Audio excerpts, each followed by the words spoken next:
Health news మీకోసం.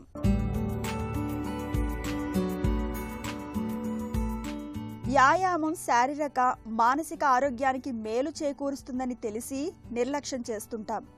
రోజుకు కనీసం 5 నిమిషాల సమయాన్ని వ్యాయామానికి కేటాయించినా చాలు చాలా ప్రయోజనాల్ని సొంతం చేసుకోవచ్చునని నార్వేకు చెందిన తాజా పరిశోధన స్పష్టం చేస్తోంది.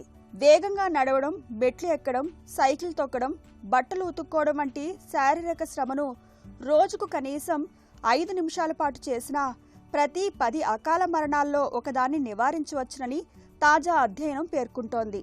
బ్రిటన్, అమెరికా, స్కాండినేవియా దేశాల్లోని 1.50 లక్షల మంది వయోజనుల నుంచి సేకరించిన డేటాను పరిశోధకులు విశ్లేషించారు. ఈ స్వల్ప వ్యాయామం అకాల మరణాల నివారణలో మెరుగైన ఫలితాన్ని ఇస్తున్నట్లు నార్వేజియన్ స్కూల్ ఆఫ్ స్పోర్ట్స్ కి చెందిన పరిశోధకులు తెలిపారు.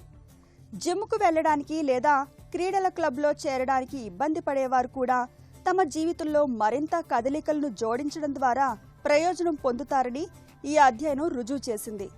వ్యాయామం కోసం మన జీవనశైలిని సమూలంగా మార్చుకోవాల్సిన అవసరం లేదని, స్వల్ప సమయాన్ని కేటాయిస్తే చాలని పరిశోధకులు వివరిస్తున్నారు. అంతేకాదు, ఖాళీగా కూర్చునే సమయాన్ని 30 నిమిషాలు తగ్గించడం వల్ల జనాభాలో అకాల మరణాలు 7% తగ్గుతాయని శాస్త్రవేత్తలు పరిశోధనలో గుర్తించారు. చిన్న చిన్న వ్యాయామాల్ని మన జీవితాల్లో సులువుగా చేర్చుకోవచ్చు. కొద్దిసేపు వేగంగా నడవడం, నచ్చిన పాటకు నృత్యం చేయడం, వేగంగా మెట్లెక్కి దిగడం వంటివి మన శరీరానికి చాలినంత శ్రమను కల్పిస్తాయని పరిశోధకులు సూచిస్తున్నారు.